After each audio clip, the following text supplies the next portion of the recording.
Assalamualaikum warahmatullahi wabarakatuh. Kelas saya akan menjelaskan materi tentang berkiprah di bawah nama besar Universitas Muhammad Natsir, berkarya meraih ridha Allah. Perkenalkan, nama saya Melanie Putri dari Prodi Administrasi Rumah Sakit.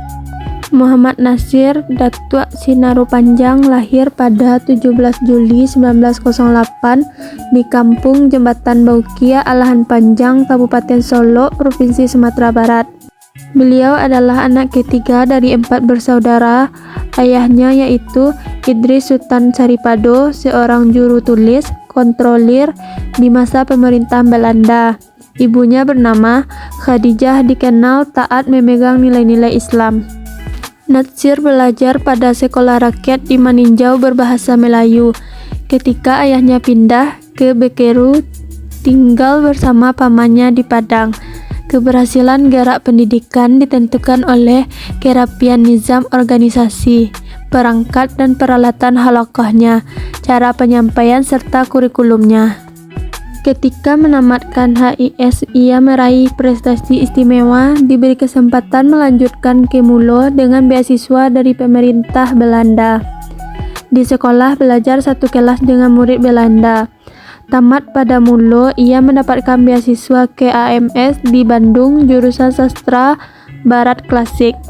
Sebagai seorang yang hidup dalam suasana tradisi religius yang kuat, ia menilai pola pendidikan penjajahan Belanda tidak sesuai dengan harapan bangsanya.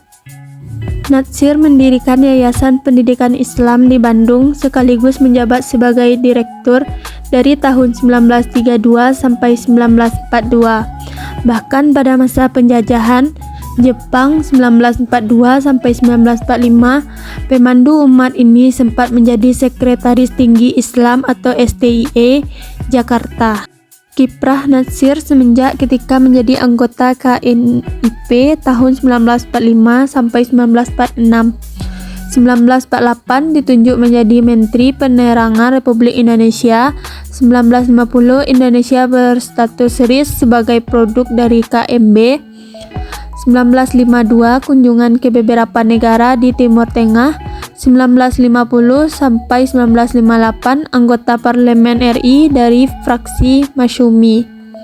1956 sampai 1958 anggota Konstituante RI. Dakwah adalah didikan dan ajakan.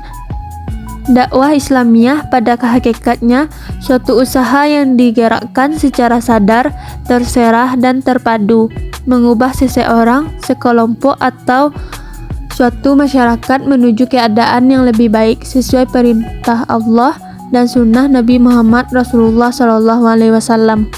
Pesan-pesan Muhammad Natsir: apabila sasaran dakwah berhadapan dengan bantahan-bantahan atau rintangan-rintangan, harus diatasi dengan kafiyah yang lebih baik, karena tugas risalah Islamiyah adalah mendatangkan rahmat bagi segenap bangsa.